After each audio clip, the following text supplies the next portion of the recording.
من داشتم این چی بود؟ آقای دکتر، بعضی از خانواده ها که به شکل حالا سنتی در واقع ورود به خواستگاری پیدا میکنن، یک عضو خواهان این هستش که از طریق مشاوره ازدواج بقیه راه رو برن، یک عضو دیگه حالا فرقی نمیکنه دختر یا پسر به شدت مخالفت میکنن که هیچ نیازی نیست. چه راهکاری شما تو اینجور مواقع دارید؟ چه کار باید کرد؟ ببینید اصلا یه مردی هست جسارتاً یا یه خانومی هست 100% مخالف فرایندی به نام مشاوره هست، یعنی اینا اگه بعداً هم با مشکل بخورن محال ممکنه برن برای مشاوره. شما توی اینجور مواقع پیشنهادتون چیه؟ ما از نکاتی که از همون اولایی که من دانشجوی دوره لیسانس مشاوره بودم و اینا، یه چیزی که همون موقع ها یکی از همکارای ما تو کتابش می‌نوشت و توی ادبیات ما هم هست، میگه با یکی دو تن مشاوره کن در اموری که پرخطر بینی، با یک آینه پیش رو بنگر، با دو آینه پشت سر بینی. ببینید عاقل میگن، باز داریم میگن عاقل هم داند و هم پرسد. ما اینی که حالا به قول معروف سنگ مفت گنجش مفت دیگه، یک مشاوره هم بکنیم که ضرری نمی کنیم.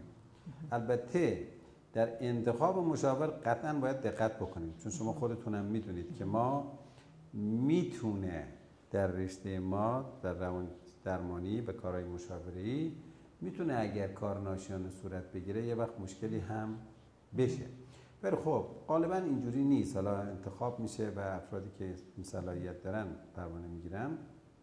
در هر حال این به نظر من عاقلانه است که یک چنین کاری صورت بگیره. اما اینکه حالا حتما باید اون شخص یک کسی باشه که فرض بفرمایید تحصیلات آکادمیک این رشته رو داشته باشه، نه، گاهی اوقات ممکنه که یک مثلا بزرگتر خانواده که آدم پخته است، که آدم با تجربه است، که به هر حال دارای کمالاتی است، دارای تجاربی است، عروس داره، داماد داره، دیده فلان، اینا خیلی اوقات حرفاشون حرفای بی ربطی نیست، حرفای پخته است، دلسوزانه هم هست.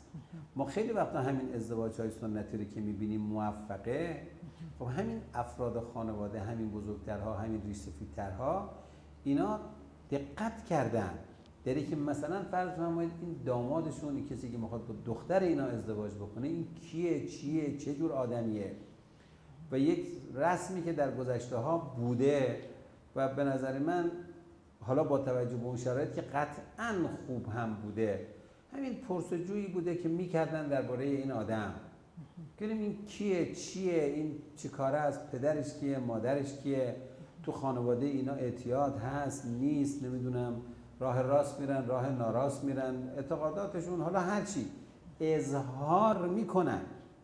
مثلا من تو جلسات مشاوره، حالا همکارای منم ان شاءالله میتونم یه اطلاعاتی رو از اشخاص بگیرم که بررسی کنم وضعیتشون رو و بعد اظهار نظر بکنم، و اگر این وضعیت رو داشته باشیم خب این خوبه. ولی در هر حال این پرسجوها هم بد نیست که ما یه خود مثلا ببینیم آیا این آدم چه میدونم دنبال زن و دخترای دیگری بوده نبوده، حالا در مجموع این چه جور آدمی است. و اینا بسیاری از بزرگترها این دقت و حساسیت رو دارن. خب این در واقع یک جور کیرینگه، اما که ما اصلا در مشاوره میگیم این دلسوزی، این مراقبت، این اهمیت دادن به شخص، کار ما همینه. ما we care for our clients، ما بها میدیم به مراجعمون، اهمیت میدیم، به دلسوزانه براش کار میکنیم.